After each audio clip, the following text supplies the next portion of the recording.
ඝන ඍජු වෘත්ත සිලින්ඩරයක උසෙහි පතුලේ අරයෙන් ආරෙන් 3 ගුණයකි. සිලින්ඩරයේ වක්‍ර පෘෂ්ඨය සම්පූර්ණයෙන්ම තීන්ත ගැනීමට අවශ්‍ය තීන්ත ප්‍රමාණය ඒ පතුලේ පමණක් තීන්ත ගැනීමට අවශ්‍ය තීන්ත ප්‍රමාණය මෙන් කී ගුණයක්ද? පතුලේ පමණක්. අන්න ඒක හයිලයිට් කරගන්න ඕනේ මේ ගාන හදනකොට නැත්නම් අපිට වට දෙන්න පුළුවන්. පතුලේ පමණක් තීන්ත ගැනීමට අවශ්‍ය තීන්ත ප්‍රමාණය මෙන් කී ගුණයක්ද? හරි.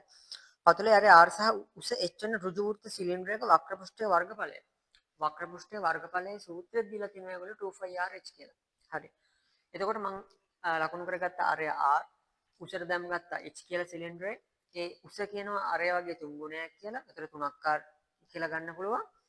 අපි දෙපැත්ත සමාන කරලා උත්තරයක් ගමු මෙන්න මේ විදිහට. වක්‍ර පෘෂ්ඨයේ වර්ගඵලයනේ. වක්‍ර පෘෂ්ඨයේ වර්ගඵලය ඉන්නේ 2πrh. පතුලේ පමණක්.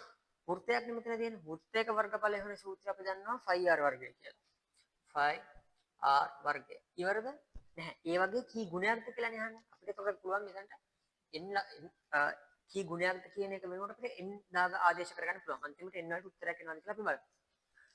හරි. මෙතන ඊළඟට 2πr h කියන්නේ 3r.